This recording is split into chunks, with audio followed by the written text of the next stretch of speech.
Machine man ছবিতে এমন কিছু ফাইট ছিল, কারো যে ঘুষা মতো তার ভিতরে হাত ঢুকে যেত, হাত ঢুকে গেলে হাতের নাড়ি বইরে চলে আসতো, হাতে ফালাইতো। মানে এরকম আতঙ্কিত ছবি ছিল। তখন এগুলি সেন্সার বোর্ডে কেটে দিচ্ছে এগুলি।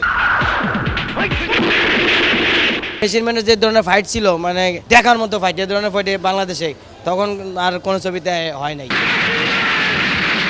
তো মান্না ভাইয়ের ছবি মানেই একটা ধামাকা ছিল। আর মান্না ভাইয়ের ছবি অ্যাকশন ছবি তো মানে বিশাল ধামাকা। মান্না তার একটা ফ্যান পেজটা অনেক বড় ছিল। মান্না ভাই তো বুঝে নেই, মান্নার বিকল্প আর এই দেশে আসবে না। আমরা দেখে যাইতে পারবো কিনা জানি না। মান্না মেশিনম্যান ছবি তো অসম্ভব ভালো মানের ছবি ছিল। তখনকার ঈদে মুক্তি পেয়েছিল, সুপার ডুপার হিট ছবি। মেশিনম্যান ছবিতে এমন কিছু ফাইট ছিল, কারণ সে তো মেশিন, কারো যে ঘুষা মতো তার ভিতরে হাত ঢুকে যেত, হাত ঢুকে গেলে হাতের নাড়ি বইরে চলে আসতো, হাতে ফালাইতো। মানে এরকম আতঙ্কিত ছবি ছিল। তখন এগুলি সেন্সার বোর্ডে কেটে দিচ্ছে এগুলি। কেন? কারণ অনেকে হলে ভয় পাই বা অজ্ঞান হয়ে যেতে পারে। সেন্সার বোর্ড তো এগুলি কাইটা দিছে। নাই তো মেশিনম্যানের যে ধরনের ফাইট ছিল, মানে মানে দেখার মতো ফাইট, এ ধরনের ফাইটে বাংলাদেশে তখন আর কোনো ছবিতে হয় নাই। এগুলো যে আমাদের মেশিনম্যান ছবিতেই সম্ভব ছিল এটা। আমি যতটুকু জানি বা আমরা যতটুকু শুনেছি যে মান্না ভাই যখন মেশিনম্যানের সিনেমা শুটিং করে, যে কস্টিউমটা তাকে পরানো হতো, তার ভিতর থেকে নাকি গোসল করলে যেরকম পানি পড়ে সেরকম পানি পড়তো। বিষয়টা কতটুকু সত্য ছিল? এটা অবশ্যই সত্য।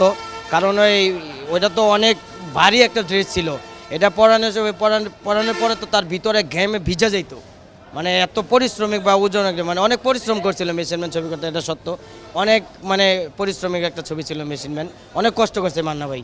পরিচালক যে আসছিল, এবং প্রযোজক ইস্পানি আরিফ জাহান, তখনকার তো ওনারা সুনামধন্য পরিচালক ছিল ইস্পানি আরিফ জাহানের ছবি মানে সুপারহিট।